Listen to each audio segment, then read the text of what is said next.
2024 is looking to be another amazing year for Magic the Gathering, so here is everything we know about the 2024 releases.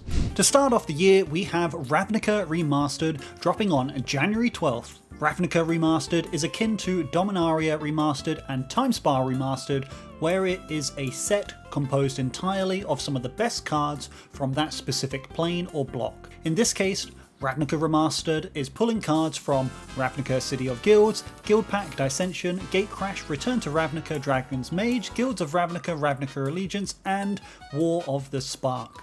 The set will be launching with draft boosters and collector boosters and will feature retro boarded frame cards, anime cards, as well as a bunch of new art. Some highlights include the 10 Shock Clans, Cryptghast, Guardian Project, Cloudstone Curio, and Cyclonic Rift. Next, on February 9th, we have our first standard set for the year, Murders at Karlov Manor. For this set, we're heading to Ravnica, where somebody has attempted to murder the Guildmaster of the Boros Legion, Aurelia, as well as successfully murdering a few others. Aurelia has given Alquist Proft and the Ravnica Agency of Magicological Investigations 24 hours to solve the case, otherwise she'll declare war and all hell will break loose. The set features a cast of familiar faces: Kaya, Kellen, Krenko, Judith, and fan favourite from War of the Sparks who definitely didn't commit any murders recently, Massacre Girl. With the launch of this set comes the end of 2 products and the start of a brand new one. Draft boosters and set boosters are being done away with and combined into a new booster, Play Boosters. Play Boosters are a draftable booster pack that come with 14 playable cards and can have up to a total of 4 rares. Of course, the set will still be launching with collector boosters, bundles, and 4 commander decks. The special frame for this set is the case file frame, and some of them will reveal hidden details under UV light. Previews start on January 16th, the Streamer Early Access event kicks off on February 1st, and pre-release will be kicking off on February 2nd. On the 23rd of February, we're getting a collaboration that I guess makes a lot of sense when you think about it: Ravnica Clue Edition. Or Cluedo Edition, depending on where you're from. Wizards of the Coast have teamed up with Clue to celebrate their 75th anniversary. Now, it's important to note that this is not a reskin of the classic board game, this is a new way to play Magic. Similar to what Planechase and Arch Enemy did to the game.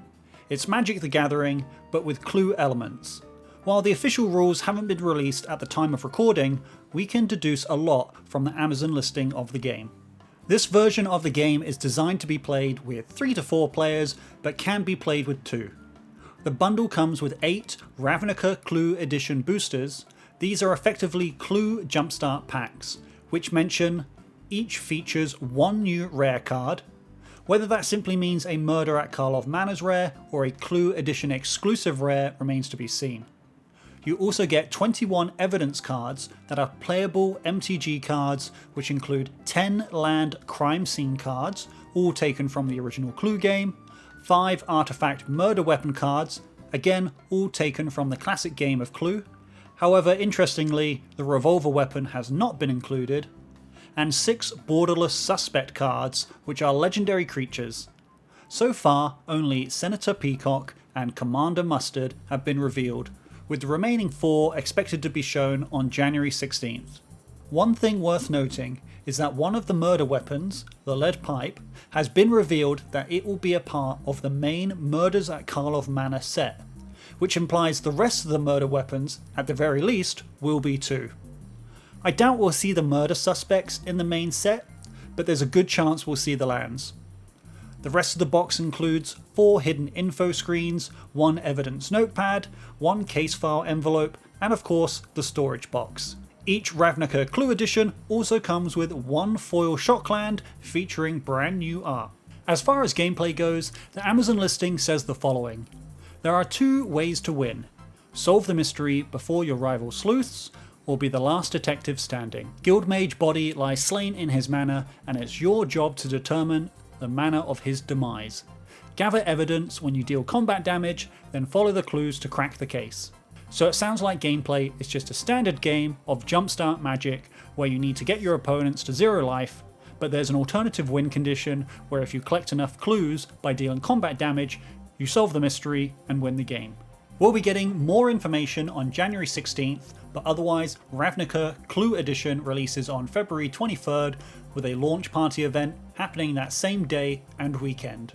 Moving on to what is likely to be one of the biggest releases of the year, on March 8th, 2024, the Universes Beyond Fallout Commander decks are releasing.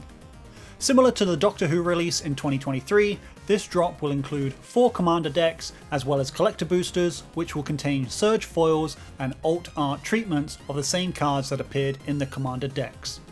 There is going to be 154 new to Magic Fallout inspired cards, and you can check out this video here where I go over all of the currently revealed cards and the 4 face commanders of each of the decks. Otherwise, be sure to subscribe to the channel as I'll be covering everything you need to know about this set as it releases. For the second quarter of 2024, most likely launching in May, we have the 100th expansion for Magic the Gathering releasing, Outlaws of Thunder Junction. So far, we know that Outlaws of Thunder Junction is set on a new Wild West inspired plane, and villains from across the multiverse have travelled here through the Omen Paths to duke it out for some reason or another. From the artwork we've seen so far, we can expect to see Rakdos, Oko, Vraska, Tiny Bones, and most likely Kellen. We've also been shown artwork for a brand new character who's likely to be the last mystery person in the main artwork. Now, there's no way this set doesn't feature any cowboys or horses, so does this mean horsemanship is coming back? Releasing shortly after Outlaws of Thunder Junction, most likely in June, we're getting Modern Horizons 3. For those new to Magic, Modern Horizons is a set that features only modern legal cards. The set will feature a number of reprints as well as some brand new cards. For reference, Modern Horizon 2 had 303 cards, 48 of those were reprints, however 43 of those were new to modern cards that were previously only legal in Eternal formats. Cards like Counterspell, Fire and Ice, and Shardless Agent. Now, while there's not a lot of information out there about the set, we can confirm a few things. Firstly, Eldrazi are returning in some form or another. Whether that's reprints of the classic Titans or completely new versions, only time will tell. WotC have confirmed that double face cards are the main focus for the new card designs, so this potentially means we'll see reprints of some excellent double face cards like Seagate Restoration or Agadeem's Awakening. It's also highly likely that we'll see reprints of allied fetch lands, seeing as the enemy fetch lands appeared in Modern Horizons 2. And finally, it's been confirmed that just like the Lord of the Rings set, Modern Horizons 3 will be coming to MTG Arena. In July, we're getting our second confirmed Universes Beyond drop of the year, Universes Beyond Assassin's Creed. The Assassin's Creed release has been confirmed to be releasing as a mini set similar to March of the Machine Aftermath, so we can expect this set to be around 50 cards in total. And just like the Lord of the Rings set, it will be launching directly into the modern format. WotC has also confirmed that this set will be launching with a new booster variant called the Beyond Boosters.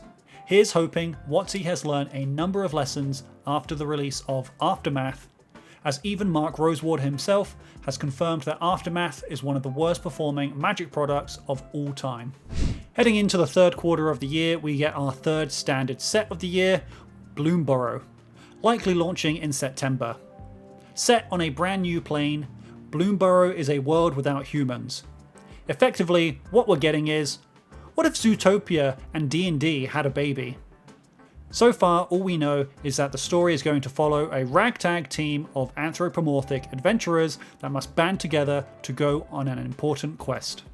And finally, to end the year, the last standard set dropping in quarter 4, most likely in November, we have Duskmourn, House of Horror. Duskmourn is a brand new plane inspired by 1980s horror media, so things like The Shining, The Thing, and Alien. The plane consists of a singular, giant, sentient mansion, which is where the entire set takes place in. I am a big fan of psychological horrors, and this is definitely a 1408 vibe written all over it. Now that's everything that's been confirmed so far for 2024, but we're very much likely to see Arena to continue to get a couple more Pioneer sets, as well as what appears to now be the annual Secret Lair Commander deck, and no doubt some other surprises along the way. Don't forget that we won't be seeing the Final Fantasy and Marvel collabs in 2024. They're currently slated for 2025, but we'll no doubt get some news on them by the end of the year. So, what are you most looking forward to in 2024? Let me know in the comments down below. Be sure to subscribe to the channel if you haven't already, as we'll be covering all this and more as it happens. Thank you so much for watching, and I'll see you in the next one.